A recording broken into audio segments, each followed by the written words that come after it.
El decreto silencioso creían haber enterrado el pasado. Estaban equivocados. Tras un brutal ultimátum de la reina Camila, el rey Carlos ha desatado una guerra silenciosa, entregando el poder a Catherine. El fantasma de Diana ha regresado. Y esta vez, su legado podría reclamar la corona. Quédense para descubrir la traición que lo cambió todo. Sucedió como lo hacen todos los desastres reales. Silenciosamente, detrás de puertas cerradas. Hace un minuto, en los pasillos de mármol del Palacio de Buckingham, donde el eco de la historia se mezcla con el susurro de la intriga, se ha producido un seísmo. Un anuncio repentino, desprovisto de la pompa habitual, ha causado una conmoción que amenaza con trastocar toda la línea de poder, una onda expansiva que ha destrozado la frágil paz de la monarquía. Con un solo trazo de la pluma, el rey Carlos III ha firmado un decreto real secreto que expande de forma masiva el rol de Catherine, la princesa de Gales, otorgándole una autoridad sobre asuntos clave de la corona que nunca antes había ostentado. Fuentes cercanas al palacio, con voces apenas audibles por el miedo, hablan de una transferencia de poder sin precedentes, una responsabilidad que, por tradición y por el no escrito pero férreo protocolo Windsor, había sido reservada casi exclusivamente para la reina consorte, Camila. El aire en Londres es denso, pero no de celebración. Es frío, controlado, calculado. Esto no es un simple reajuste de deberes, es una purga. ¿Pero qué ha provocado esta fractura brutal en la fachada de la monarquía? Los conocedores, desde Windsor hasta Westminster, susurran que la tinta del decreto aún no estaba seca cuando los rumores de una confrontación feroz comenzaron a filtrarse como veneno por las grietas del palacio. Se habla de un argumento violento, de puertas que se cerraron con una fuerza inusitada en Clarence House. Se dice que la reina Camila, sintiendo el frío de un futuro incierto bajo el reinado de William, el heredero de sangre de Diana, presionó al rey para asegurar su porvenir. Exigió una porción de las propiedades reales, no como un privilegio, sino como una garantía. Cuando Carlos se negó, invocando la santidad de la herencia de la corona, una herencia que pertenece a la línea de Diana, ella habría lanzado un ultimátum que no solo era una amenaza personal, sino un ataque directo al corazón mismo de la institución. Un intento de reclamar lo que por sangre nunca podría ser suyo. Ahora, la respuesta del rey ha sido clínica y devastadora. No fue una negociación, fue una sentencia. ¿Es esta la purga simbólica de la influencia de Camila, una consecuencia directa de su osadía? ¿O es el ascenso meteórico de Catherine, la nueva princesa del pueblo, la señal de una verdad más profunda y peligrosa? Un secreto que el palacio lucha desesperadamente por mantener enterrado. La corona se ha agrietado, y en esa fisura no solo vemos una lucha de poder, empezamos a ver la verdadera batalla por el alma de la monarquía, una batalla que el fantasma de Diana parece estar ganando desde la tumba. Para entender la tormenta, tenemos que retroceder un poco, a la quietud tensa que la precedió, a esa tarde de marzo en la que el rey Carlos, un hombre moldeado tanto por la sensibilidad de sus gustos artísticos como por la brutalidad de su educación en Gordonstoun, la escuela que él mismo apodó Colditz en falda escocesa, contemplaba desde los ventanales del Palacio de Buckingham un reino que sentía cada vez más frágil. Acababa de concluir una reunión privada con Catherine, la princesa de Gales. Desde su entrada en la familia real, ella se ha convertido en algo más que una figura decorativa. Es un ancla, la encarnación de la estabilidad en un mar de incertidumbre generacional. En esa sesión a puerta cerrada, en el silencio del Consejo, se había llegado a un acuerdo tácito. La monarquía necesitaba un rostro más audaz, y ese rostro era el de Catherine. Era una decisión esencial para la supervivencia. Pero Carlos, un hombre marcado por las cicatrices de la lealtad dividida, sabía que abriría fisuras profundas en su propio hogar. Apenas la serena presencia de la princesa se hubo disuelto en el pasillo, entró la reina Camila Amila, la mujer que había compartido con él medio siglo de clandestinidad y triunfo, cuya paciencia y astucia emocional la habían llevado desde la sombra de la otra mujer hasta el trono. Pero el tiempo y el ascenso imparable de Catherine habían sembrado en ella una inquietud que ahora se convertía en miedo. No se opuso directamente. Su estrategia siempre ha sido más sutil. Su primer gesto fue íntimo, casi posesivo, enderezar el cuello de la camisa del rey. Pero sus ojos no buscaron los de él. Se desviaron, como imanes, hacia los documentos sobre las propiedades reales esparcidos en el escritorio.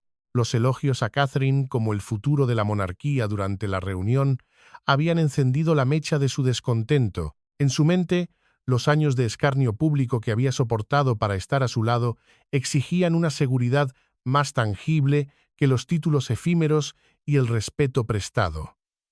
La atmósfera formal de la sala se tensó, con la mirada baja, pero con una voz medida que cortaba el silencio, comenzó a hablar del futuro, del día en que el príncipe William, el hijo de Diana, ascendiera al trono. No usó palabras crudas, pero su intención era inconfundible. Buscaba garantías, buscaba la propiedad sobre porciones de los bienes de la corona, propiedades que por una tradición inmutable pertenecen al heredero de sangre. Ya no era la esposa en una conversación privada, era la política ejecutando un gambito. Tejió un relato de sus sacrificios, el temor a convertirse en una reina viuda sin poder, eclipsada por el brillo de Catherine y la autoridad de William. Era una jugada audaz, un intento de asegurarse un lugar en la historia, un lugar que la sangre nunca le daría. La reacción del rey Carlos fue de pura, helada incredulidad. Se giró, su cuerpo, moviéndose con la rigidez de un hombre que se enfrenta a una traición impensable. Buscó en el rostro de Camila cualquier atisbo de la mujer que había sido su refugio, su única confidente en un mundo de protocolo y deber. Pero no encontró nada. Solo una fría y pulida determinación. El silencio entre ellos se estiró, convirtiéndose en un abismo que ningún puente podría ya cruzar. Y en ese silencio, otro nombre, otra presencia, llenó la sala con el peso de una historia inacabada. Diana, la única mujer a la que pasó su vida tratando de dejar atrás, acababa de regresar, no en los titulares, sino en sangre, en la cruda realidad de una disputa por la herencia. La exigencia de Camila no era solo una cuestión de propiedades. Era un eco oscuro y deliberado de la historia. Era un intento de reescribir un legado con su propio nombre, borrando el de la princesa que la precedió.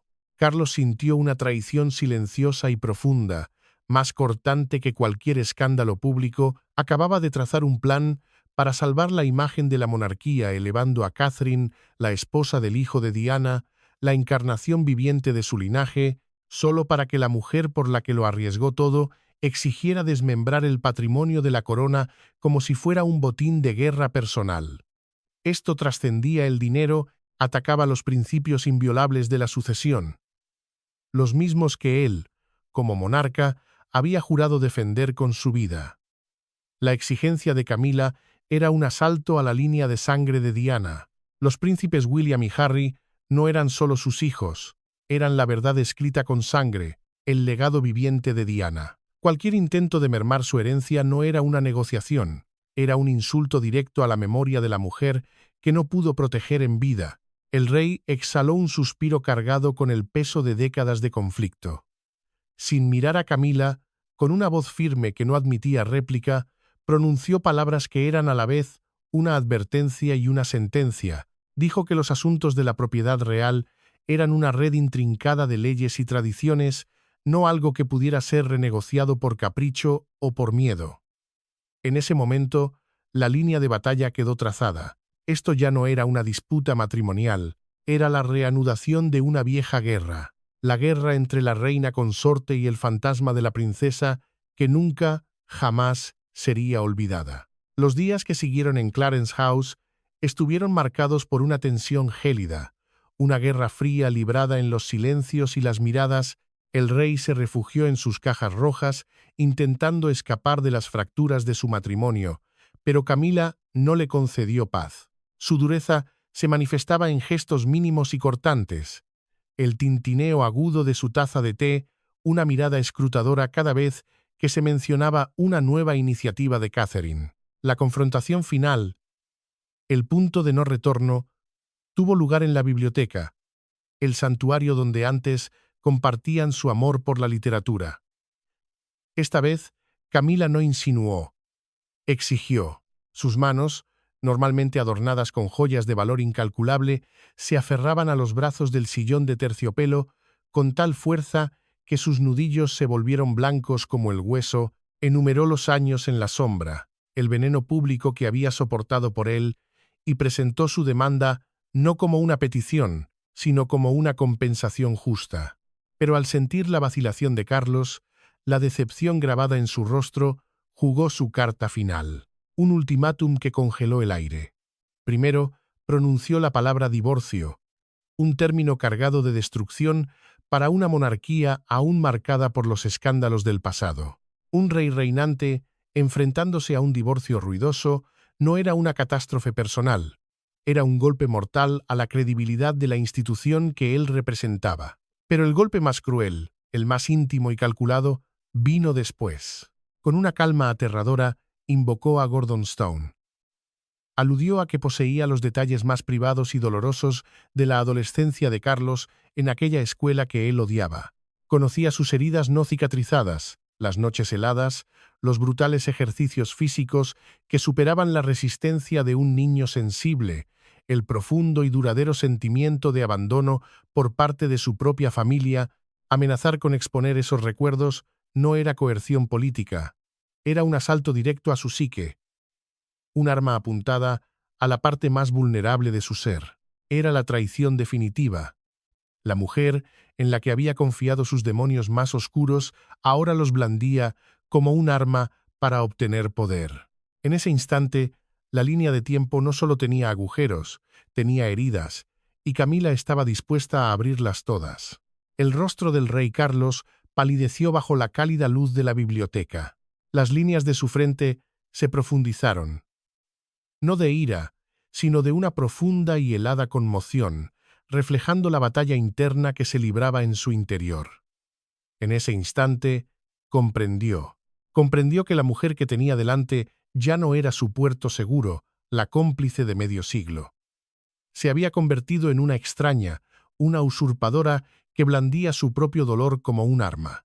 El aguijón de la traición, frío y preciso, le recorrió las venas, haciendo que sus hombros se encorvaran ligeramente bajo el peso de la cruda verdad. En lugar de estallar en la furia que la situación ameritaba o de entrar en una discusión fútil, Carlos eligió un silencio aterrador. Un silencio que era, en sí mismo, una sentencia. Se levantó lentamente, sus movimientos cargados por el golpe que acababa de recibir su espíritu. Evitó mirar a Camila, temiendo ver en sus ojos no a la mujer que amaba, sino a una estratega fría. Un cálculo que ya no podía soportar.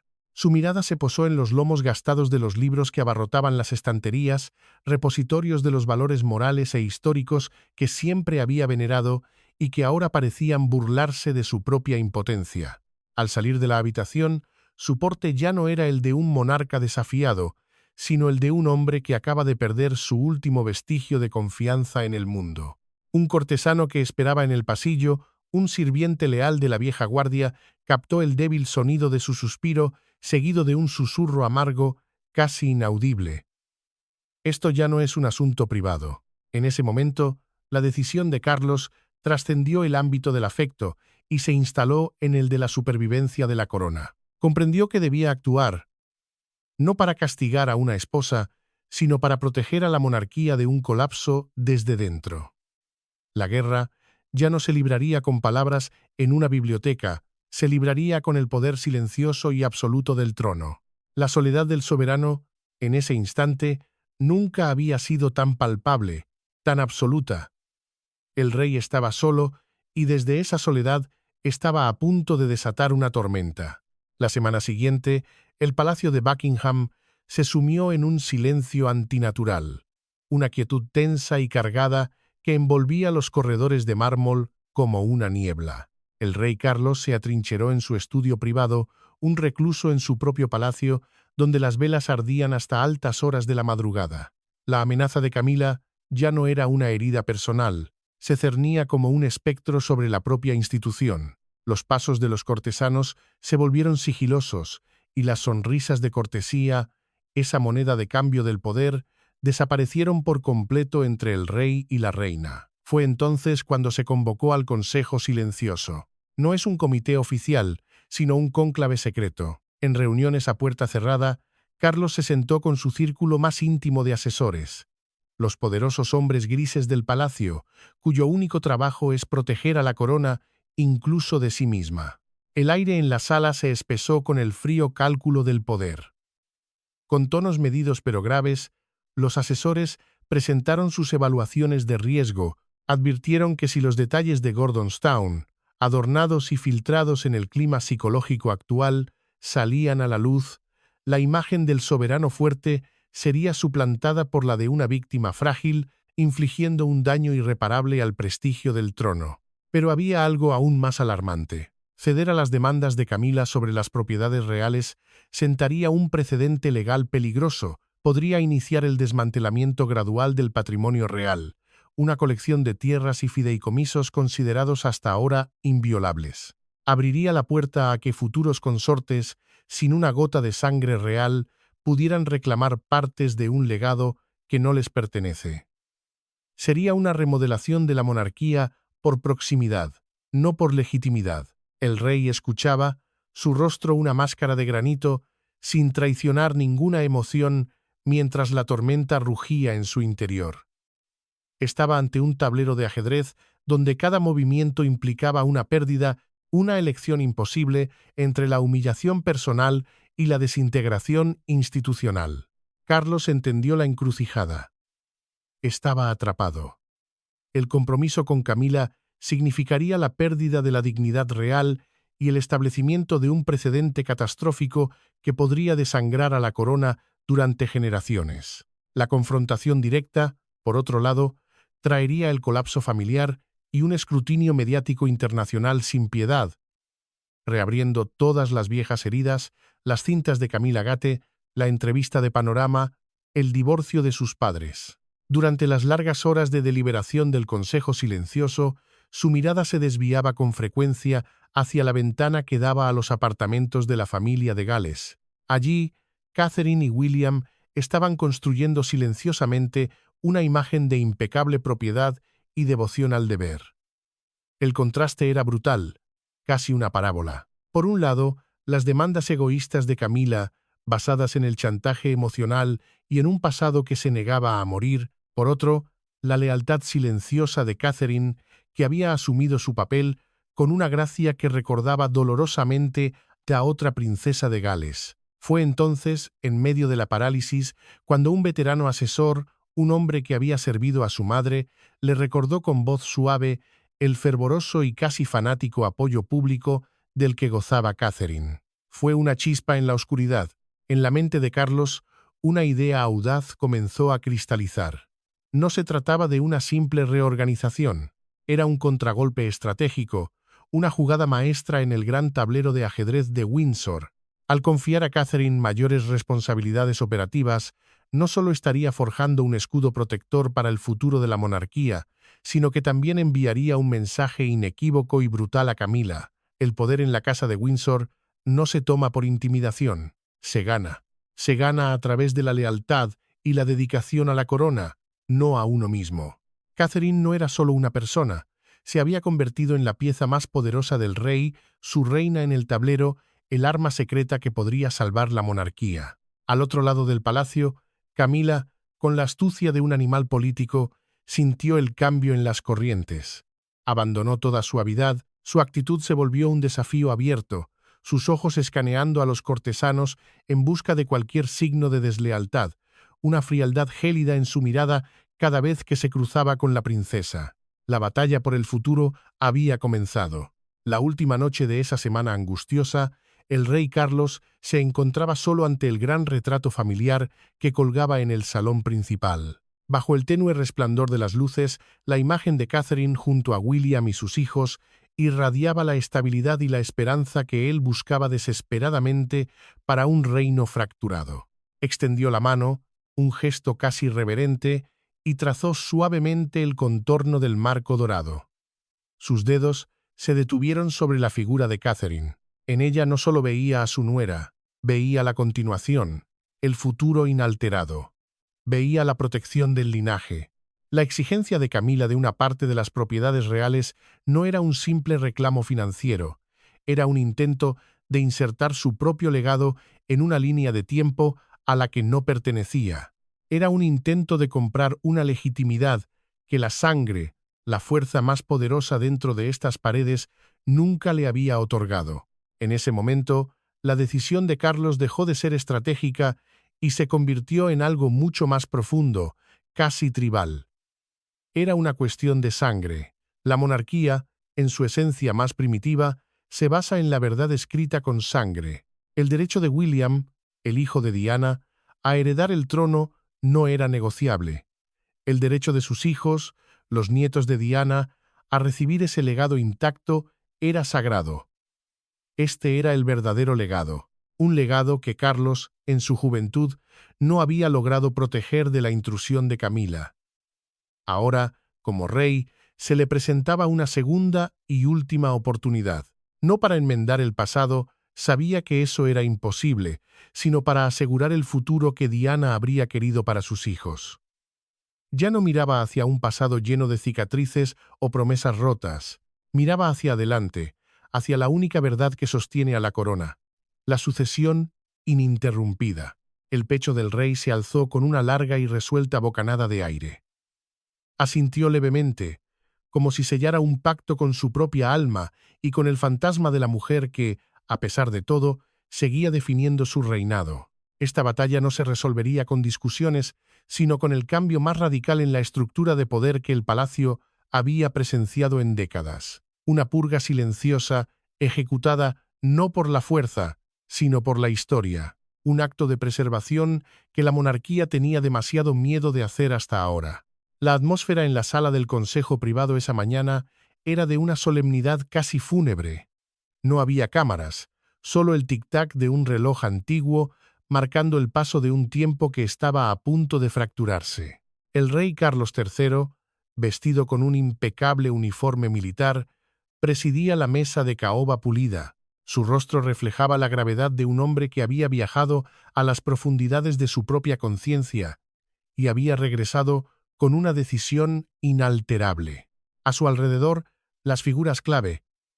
El príncipe William, recto, sus ojos azules, transmitiendo una profunda comprensión del peso de la historia que estaban a punto de escribir, y a su lado, Catherine, la princesa de Gales, con su característica compostura, aunque sus manos entrelazadas en su regazo delataban la carga del momento. Enfrente, la reina Camila entró con un aire de superioridad, convencida de que aquella reunión era la capitulación de Carlos ante sus amenazas.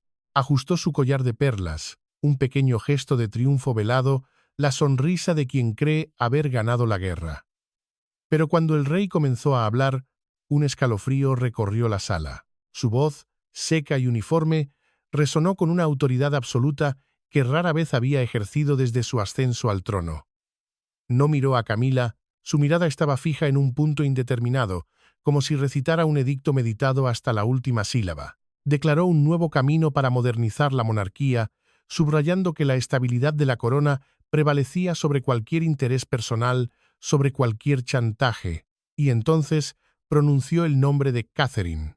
Lo vinculó a una autoridad significativamente expandida sobre los asuntos reales, desde la gestión del patrimonio hasta las relaciones diplomáticas. Se hizo un silencio tan completo que se podía oír la respiración de los presentes. No era un título honorífico, era una transferencia real de poder operativo, colocando a Catherine en el centro mismo de la maquinaria de la monarquía. Era una coronación antes de la coronación. La reacción de Camila fue un dramático, lento desmoronamiento. La sonrisa de suficiencia se congeló en sus labios y luego se disolvió, reemplazada por una conmoción absoluta. Sus hombros temblaron levemente, su arsenal de amenazas, desde el divorcio hasta la exposición del pasado de su marido, se había vuelto inútil, ridículo, frente a este contragolpe legítimo y directo.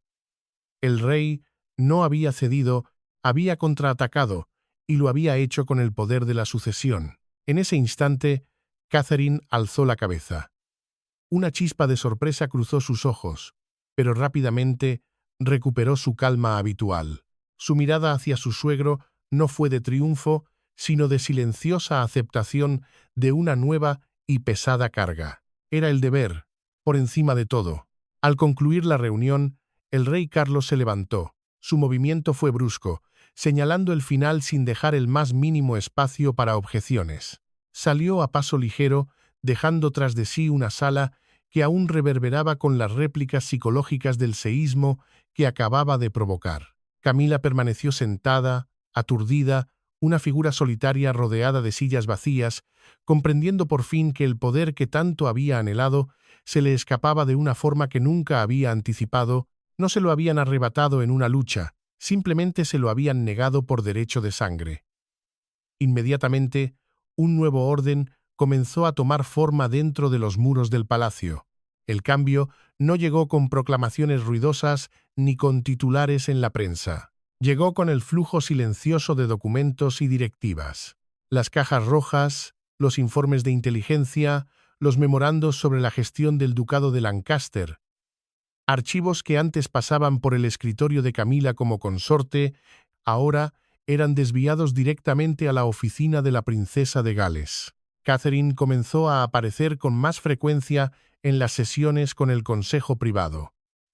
Su pluma moviéndose con diligencia sobre un cuaderno de cuero, convirtiéndose rápidamente en el nuevo y poderoso símbolo de la transición generacional. Por su parte, Catherine aceptó su nueva autoridad con una mezcla de humildad y firme resolución. No mostró ningún regocijo por la caída de Camila, al contrario, sus gestos públicos hacia la reina se mantuvieron impecablemente corteses, una demostración de respeto que hacía que la purga fuera aún más clínica y devastadora. El mensaje era claro y brutal. Esto no era personal. Era una cuestión de supervivencia para la corona. El respaldo tácito, pero inquebrantable del príncipe William y de los miembros más jóvenes de la realeza solo reforzó la posición inexpugnable de Catherine. El palacio comenzó a funcionar en un nuevo eje, un centro de gravedad que giraba inexorablemente en torno a la futura reina. La purga simbólica había comenzado y se estaba ejecutando con una precisión silenciosa, una eficiencia que solo la vieja maquinaria de la monarquía sabe desplegar. El papel de la reina Camila se encogió, se marchitó hasta convertirse en una estrecha y predecible franja de ceremonialismo. Su agenda, antes repleta de reuniones estratégicas y discusiones sobre la dirección de la corona, se vio reducida a una larga y monótona lista de inauguraciones benéficas y cortes de cinta. Cada mañana, al revisar el itinerario presentado por sus secretarios, Camila se enfrentaba a la amarga y fría realidad. Había sido marginada de las decisiones consecuentes. Había sido borrada. La gestión de los bienes del Estado y los cruciales asuntos exteriores, las mismas áreas que había intentado utilizar como palanca de poder, ahora estaban firmemente en manos de Catherine. Este aislamiento psicológico, más brutal que cualquier exilio físico, se filtró en cada detalle de la vida en la corte. En las cenas de Estado, notó que los ojos de los cortesanos habían cambiado, la antigua mezcla de deferencia y cautela había dado paso a una formalidad educada pero distante. Las conversaciones se apagaban a su paso. Los asesores, esos hombres grises que antes se agrupaban a su alrededor buscando su favor, ahora buscaban la guía de la princesa. Cada paso de Camila por los pasillos del Palacio de Buckingham se sentía más pesado. El sonido de sus tacones sobre el suelo de piedra ya no transmitía autoridad, sino que sonaba hueco, un eco de un poder que ya no existía. En los raros momentos a solas con Carlos, ella intentaba recordarle con la mirada el poder que aún creía tener, las amenazas que aún guardaba. Pero el rey había erigido una barrera invisible, infranqueable. La trataba con la cortesía calculada de un soberano hacia su reina, pero toda traza de confianza, de intimidad, de confidencia sobre los asuntos de Estado había desaparecido. Su frialdad no era la de un enfado explosivo, era la elección resuelta de un hombre que había decidido proteger la monarquía por encima de un vínculo personal herido. Clarence House, que antes era su centro de poder, se había convertido en su jaula dorada, un lugar de esplendor y aislamiento donde su reflejo en los espejos aún parecía real, pero en verdad se había convertido en una sombra sin voz, una figura decorativa en la configuración del futuro de la monarquía, a pesar de los gruesos muros de piedra del Palacio de Buckingham, siempre considerados una barrera inviolable contra los secretos privados. Las vibraciones del cambio de poder se filtraron al exterior como una corriente subterránea imparable. En los cafés de Londres y en las páginas de los principales periódicos, desde el Telegraph hasta el Daily Mail, la gente comenzó a discutir el silencioso y meteórico ascenso de Catherine. Sus frecuentes apariciones en conferencias clave junto al rey, su aprobación directa de documentos concernientes al patrimonio real, asuntos previamente muy alejados del ámbito de una princesa, se convirtieron en el tema de una ferviente conversación pública. La respuesta de la sociedad fue una ola de apoyo entusiasta, formando un contraste brutal con la penumbra que se había instalado en Clarence House. La imagen de Catherine, accesible pero moderna y profundamente responsable, se convirtió en un salvavidas para la fe pública en una monarquía que parecía a la deriva.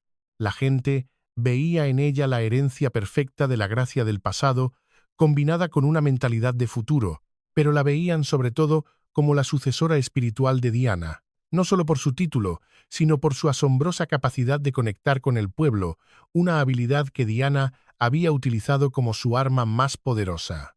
Este aplauso público actuó como una píldora de veneno para la reina Camila. Cada vez que oía los vítores que se alzaban para Catherine fuera de las puertas del palacio, sentía una punzada aguda. No era simplemente celos, era la sensación tangible de estar siendo borrada de la historia en tiempo real. La estrategia de Catherine, ya fuera consciente o no, era un reflejo exacto de la de Diana, usar la amabilidad y la conexión para liderar. Diana había usado la bondad para resistir a la institución. Kate la estaba usando para gobernarla desde dentro. El legado de Diana no solo estaba siendo recordado, estaba siendo utilizado y con una eficacia devastadora. La monarquía no solo se estaba reescribiendo, se estaba reemplazando, lenta, silenciosamente y sin pedir permiso, por una nueva reina del pueblo, una reina que llevaba la sangre de la corona a través de sus hijos, los nietos de Diana. El evento que marcó el colapso definitivo, la humillación final de la posición de Camila, fue una gran recepción diplomática celebrada a finales de la primavera, fue una representación visual y brutal del nuevo orden de poder.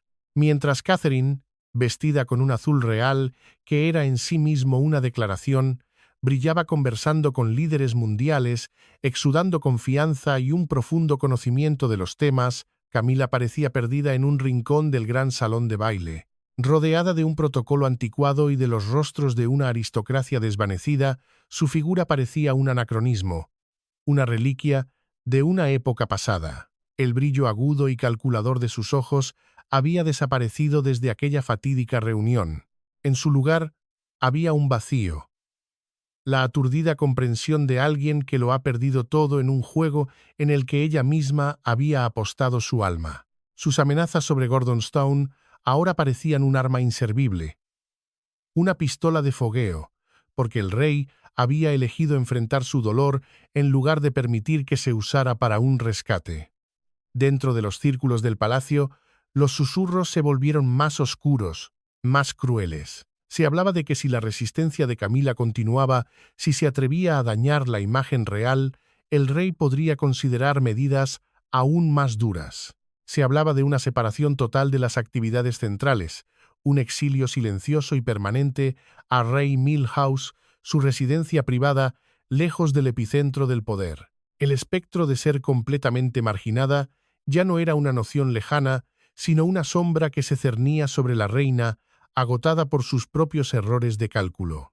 En ese salón, bajo el brillo de las lámparas de araña de cristal, Camila no era solo una figura aislada, era el símbolo de una era que terminaba. La monarquía se estaba realineando, no por la fuerza, sino por la historia, por la sangre y por la abrumadora luz de una nueva estrella, una estrella que llevaba el legado de Diana en su sereno y determinado corazón. En un atardecer tardío, mientras el sol doraba los jardines del palacio, el rey Carlos se encontraba solo junto a la ventana de un pasillo silencioso. Contemplaba el bullicio lejano de la gente, una vida que le era ajena. Luego giró la cabeza para mirar hacia el pasillo en penumbra por el que Camila, su esposa, la reina, acababa de pasar. En sus ojos no había ira ni el arrepentimiento de un marido traicionado. En su lugar había una calma extraordinaria, la calma gélida de un hombre que ha tomado una decisión despiadada pero necesaria por una causa mucho mayor que él mismo.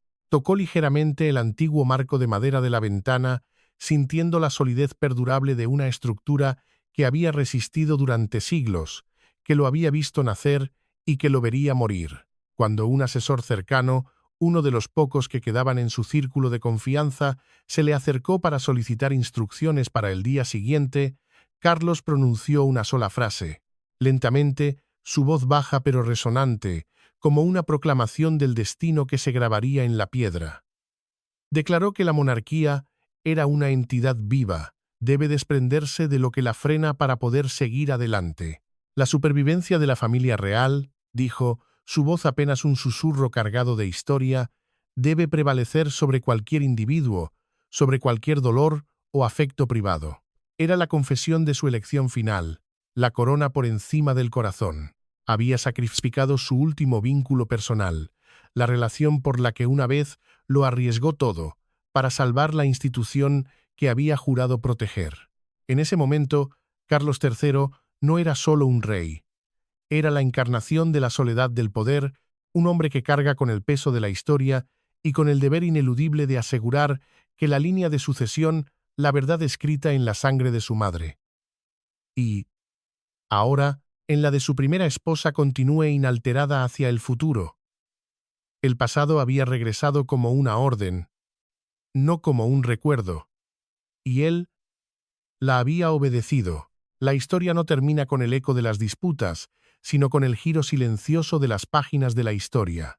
Catherine avanza con paso firme hacia la luz del futuro, mientras que Camila retrocede gradualmente hacia las sombras de los deberes ceremoniales, desprovista de poder real, una reina en título, pero no en influencia. Se ha establecido un nuevo orden, y en el ojo de la tormenta, el rey Carlos III permanece firme, solo, soportando la carga de un soberano que ha elegido su deber por encima de todo. Pero, ¿ha terminado realmente la crisis? ¿O es este el comienzo de una nueva era de intrigas palaciegas? La elevación de Catherine, con un poder real y tangible en sus manos, podría ser la chispa que encienda fisuras aún más profundas entre las generaciones dentro del Palacio de Buckingham. El poder, una vez concedido, rara vez se devuelve voluntariamente. La monarquía ha sido protegida, pero su paz ha sido rota. Y en el silencio que sigue, una verdad persiste. No todas las heridas están destinadas a sanar. El fantasma de Diana puede haber encontrado una nueva campeona en Catherine, una heredera que protege su linaje, pero las viejas rivalidades, las ambiciones frustradas, tienen una forma de resurgir de las cenizas. El futuro de la casa de Windsor pende de un hilo, y la pregunta que resuena en los pasillos silenciosos es si este audaz movimiento ha salvado a la corona o simplemente ha pospuesto su inevitable ajuste de cuentas con el pasado, porque la historia no recuerda quién llevaba la corona, recuerda quién se la ganó. La corona tiene secretos. Yo tengo la voz. Y la historia, como bien sabemos, nunca está realmente terminada.